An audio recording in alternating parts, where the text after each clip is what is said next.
So I'm Annalisa, and this is George, and we're here to talk to you about a newly formed group called the Architects Climate Action Network. So I'm based here in London, and I've always had an interest in environmentally and socially sustainable architecture. But the things that we read, the really innovative projects, are often quite abstract. They appear somewhere else, and they're often quite small scale. But they do present an obviously logical and better way of doing things. In contrast, the risk-averse realities of the construction industry that we see here are often illogical and not so obvious. So we are in a climate and ecological crisis. I'm here personally because I have only recently become aware of just how serious this crisis is. And there's a rising sense of responsibility and awareness within the construction industry that gives an opportunity to overhaul the way it operates and the way the built environment looks. So I'm going to talk to you about three things. I think there's another mic coming. There we go. I'm going to talk to you about three things. Firstly, why and how ACAN formed. Secondly, what ACAN is. And thirdly, what's happening and how people can get involved. So out of interest, how many people here is an architect? And how many people are involved in the construction industry but are not an architect? So I think this is a common problem, is within architecture we're having the conversation with ourselves. But it's very good to see that there's other representatives here too. So ACAN formed in the context of Extinction Rebellion and an unprecedented concern from the public about the environment. We were having conversations about us not doing enough within our industry. The profession hasn't been particularly politically active and hasn't fully utilized its leverage in changing the social structures and environmental impact imposed by the buildings that we design. We all already know the science. It's been said that we have 11 years to act to avert catastrophic climate change of more than 1.5 degrees by reducing carbon emissions to net zero, and that the construction industry apparently contributes between 35 to 40% of the country's emissions. So these numbers are quite intangible, but something we can quite easily picture is the Arctic sea ice melting. And we've been told this could be gone within anywhere up to the next 5 years. So what does this mean? The more it melts, the more the white reflective surface that reflects the sun's rays back out becomes a dark area that absorbs the sun's heat and leads to greater heating. If we go above 2 degrees, which is very likely within some of our lifetimes, this could lead to catastrophic effects such as the burning of the Amazon, crop failure, desertification and flooding, sea levels rising, mass displacement of people, and the geopolitics which are attached. So the science is looking pretty scary, and we are witnessing these effects sooner than is anticipated. Years of inaction means that the only way to meet our emissions targets is to take emergency action. ACAN formed out of a perceived need in the industry for a group that can work across and outside of practice structures, exploiting the strength and resources of a network to respond to the urgency of their situation. We are aware that we are one of many groups who are motivated by the same objectives. What is ACAN? We recognize that the work you want to do doesn't often align with the work that's available. And we want to create a cultural shift. We want to create the demands and put pressure on the industry for this shift to happen. So our overall vision and purpose is to transform the profession from the ground upwards and to allow for environmental design and an ecological architecture that becomes the norm instead of a nice-to-have exception. But we also want to bring about some top-down legislative change. We believe in Extinction Rebellion's non-hierarchical and decentralized model, harnessing the energy and motivations of individuals and empowering each other by finding collective voice and outlet. A key factor is that we are a network of individuals working across the industry, and therefore we can act outside of potentially conflicting business aims. This differentiates us from Architects Declare, which is a coalition of practices. However, we are part of an emerging ecosystem of groups, which includes Architects Declare and the RIBA, with its recent motion declaring a climate emergency. There needs to be a multi-tiered approach to the crisis, from industry figureheads to the worker bees. We all must provide support for other organizations, create a feedback loop for research and guidance, and promote each other's campaigns. We want to create a platform to share knowledge and celebrate our successes between each other and infiltrate this into practice.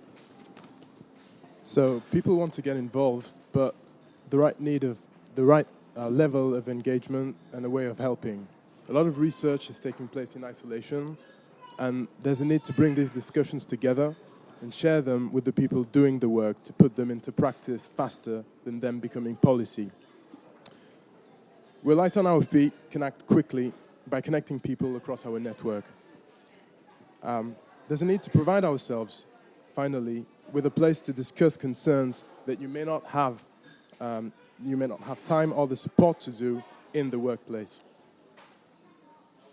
So it's a network that is hoping to make things change, and that change needs to happen from the outside of the profession through challenging organizations, industry, legislations, but also from the inside of the professions. And we might need to begin questioning our aspirations, our appreciation of what is amazing architecture, and maybe start confronting the quite unpopular question of, can these aspirations still be exempt of any political insight? So how should we go about this? We need a diversity of tactics, from lobbying and media stunts to activism and skill sharing, with potentially a planned program of focused and public CPDs. We want to provide, for example, online resources that you can present to your own practices to help it run in a more environmentally responsible way.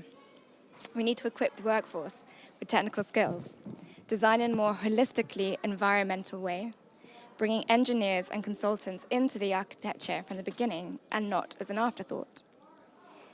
So we have, as architects, the ability to steer the decisions that are made by our clients. We can use our skills to imagine future scenarios, to foresee the impacts of their developments. But we need to know language. We need to know the right language, and we need to know the questions to ask. We need to know how to measure and convey value, and how to invite suppliers and representatives from across the industry into these conversations. So whilst industry pressure is important, a cultural shift is going to be incremental, and for vast change, we need to have systemic change. So the potential for regulation to take immediate effect following significant events, we've seen after Grenfell and the change to fire regulations, and Generation Rent's successful campaign to scrap Section 21. The climate crisis equally needs to be treated as an emergency.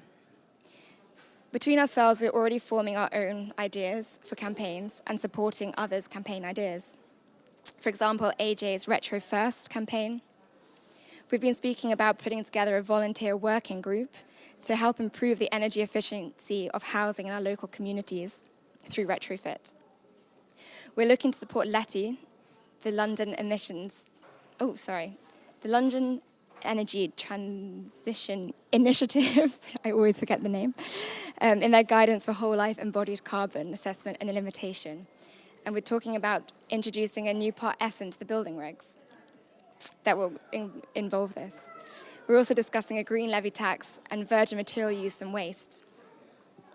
So we don't know all the answers, but we can pose the right questions, and we have many ideas.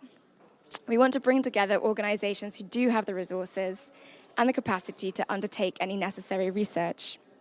And we invite everyone in the profession who is concerned about climate change and willing to give some of their energies to join us and help discover opportunities to change and define these campaigns.